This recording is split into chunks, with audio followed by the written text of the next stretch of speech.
Les producteurs de lait, d'œufs et de volailles canadiens planifient leur production pour éviter les surplus et combler la demande des consommateurs d'ici, avec une production locale de haute qualité. Les importations remplissent une partie des besoins, mais leur quantité est contrôlée. Cette politique agricole permet à des fermes familiales de bien vivre du marché, sans subvention gouvernementale. On l'appelle la gestion de l'offre. La gestion de l'offre assure notre souveraineté alimentaire, soutient une agriculture écologique, favorise des méga-fermes situées dans quelques régions seulement. Trouvez l'erreur. Le concept de souveraineté alimentaire est associé à la sécurité alimentaire. Donc, la souveraineté, c'est politique, c'est la souveraineté des États en ce qui concerne leur politique agroalimentaire pour assurer chez eux leur sécurité alimentaire. Je crois que la gestion de l'offre apporte une sécurité alimentaire, je crois, à un peuple. Si jamais il y aurait une grippe aviaire quelconque, les États-Unis décident de garder leurs aliments, un autre pays déciderait de garder les aliments pour eux. Mais quoi, si l'industrie canadienne n'est pas en force, bien, je crois que les Canadiens manqueraient peut-être d'une sécurité alimentaire. La gestion de l'offre pour les consommateurs, c'est très avantageux. Ça leur permet d'avoir un produit de qualité, en quantité à l'année, avec des prix stables.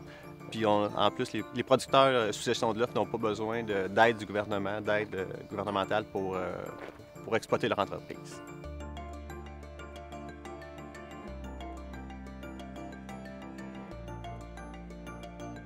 On parle depuis qu'on est tous jeunes d'écologie, d'économie, de ne pas gaspiller, mais c'est exactement ce principe-là, la gestion de l'offre, c'est produire ce que le monde va consommer.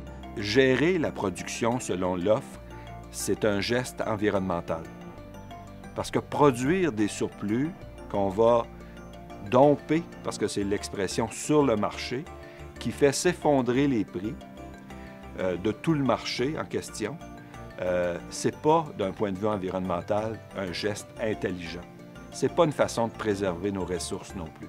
En se référant aux études disponibles qui ont été réalisées à l'étranger sur le secteur laitier, eh bien, on constate que le secteur laitier canadien fait très bonne figure, notamment au niveau de l'empreinte carbone, mais également du bilan eau. Et également au niveau des pratiques agro-environnementales, que ce soit au niveau de la gestion des lisiers ou encore des pratiques culturales, où les producteurs ont pour la plupart adopté des très bonnes pratiques ou des pratiques qu'on peut qualifier d'engagées socialement. Ça faisait plusieurs années que mon père, fallait qu'il paie pour se débarrasser des fumiers. Il y a 20 ans, la valeur des fumiers agricoles n'était pas reconnue. La première fois qu'ils nous ont mis du fumier dans nos mains, qui était propre, cubé, on n'en revenait pas. Donc, on est revenu ici, on a adapté la technologie aux hivers québécois et de là est né Actisol il y a 20 ans.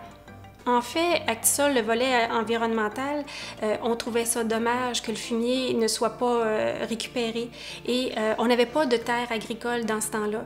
Donc, il fallait faire quelque chose avec notre fumier. Donc, c'est pour ça qu'on est allé vers ça. En ce qui nous concerne, exemple comme au Québec ici, les œufs dans notre secteur à nous, bien, les œufs voyagent très peu. Les œufs partent de la ferme, vont au poste de classification. Exemple ici, c'est à Saint-Hyacinthe. Et après sont redistribués dans la grande région.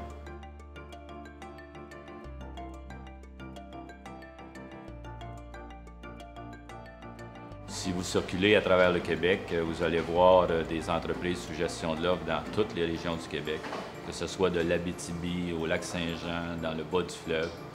Puis ça, c'est important parce que la gestion de l'offre, vraiment, un des avantages de la gestion de l'offre au point de vue économique, c'est que ça permet une activité économique dans chacune des régions du Québec.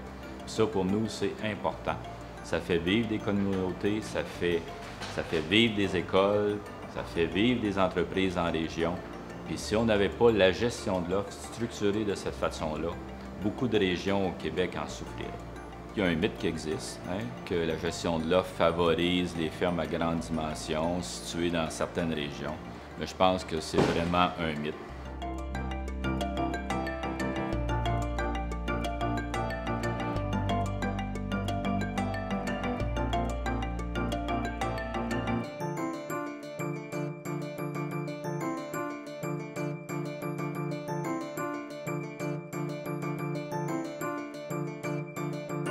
On aide à maintenir le petit garage, le dépanneur. Une foule de personnes dépendent de nous autres. Là.